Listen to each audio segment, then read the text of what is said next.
प्रियवर दर्शकगण, विश्व बंधु और देश बंधु प्रणाम। आज का डिस्क्रिप्शन है हम सब हम आज का डिस्क्रिप्शन है जहाँ हम सब हैं, जहाँ हम सब हैं।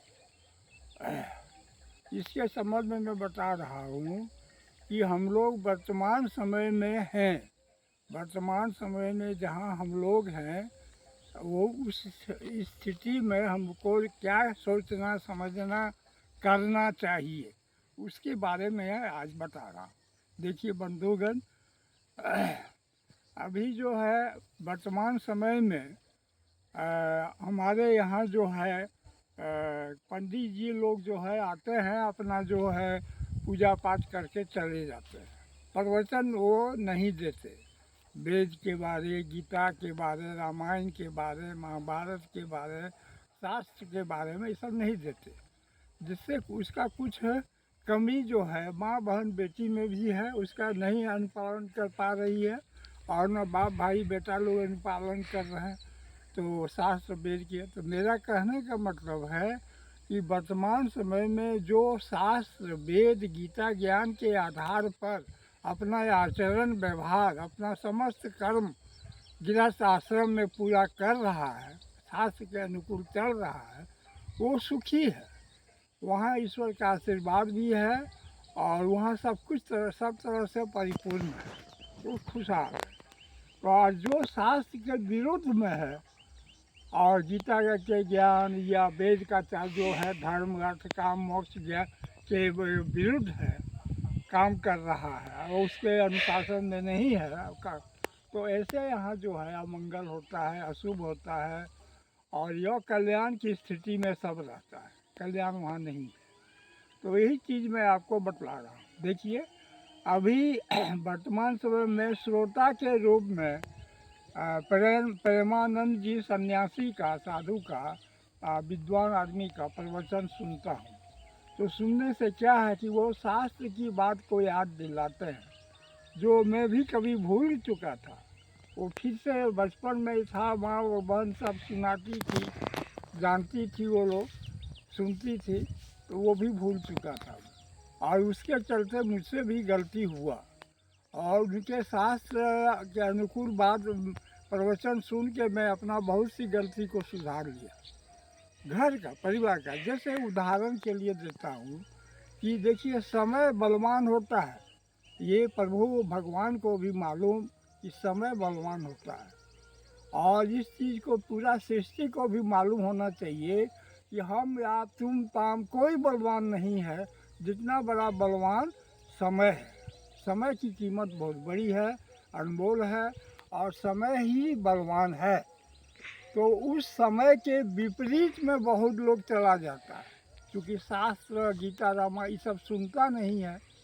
यदि सुनता तो शास्त्र के अनुकूल रहता, शास्त्र के विपरीत चला जाता, वेद के विपरीत चला जाता।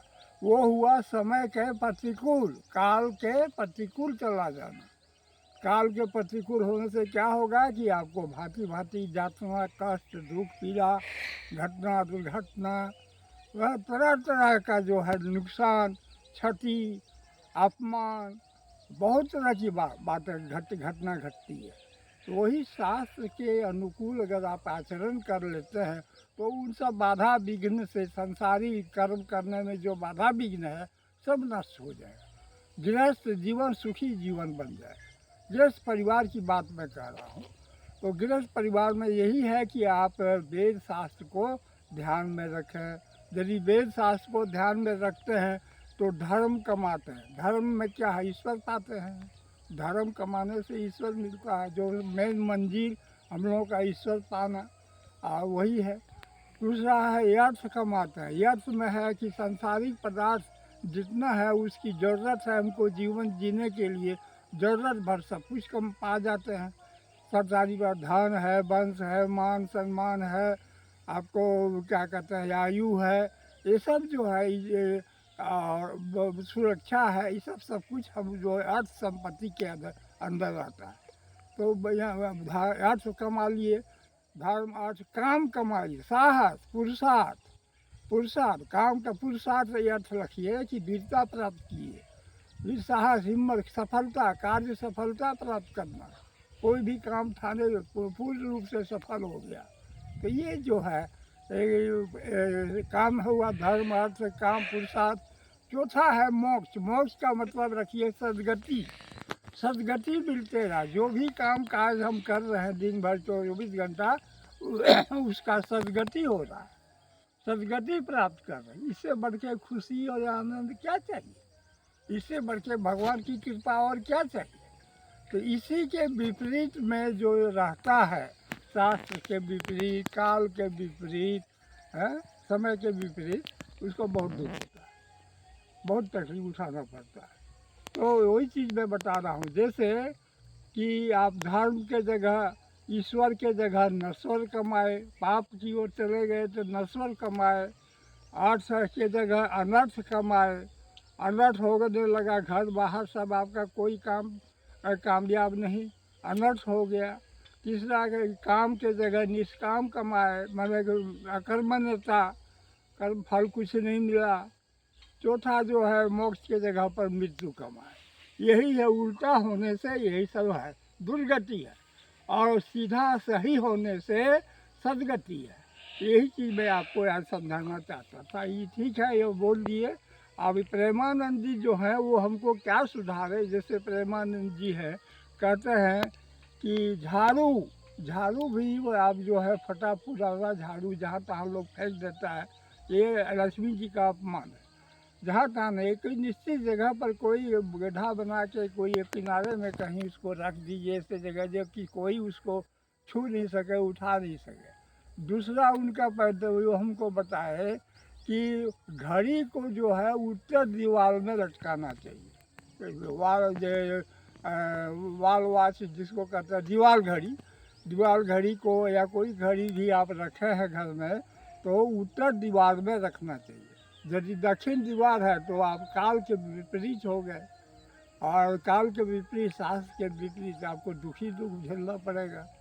तो तीसरा चीज़ उनसे हम सीखे कि ये जो है किचन का जो है, जहाँ गैस जलता है या चूल्हा जलता है, कोई भी एनर्जी जहाँ जल रहा है खाना बनाने का, तो उसका जो है पूरब मुँह या पूरब दक्षिण कोना की तरफ मुँह करके खाना बनाना चाहिए। उसी के अपने लोग सामने में किचन गैस सिलेंडर, गैस या चूल्हा रखना चाहिए।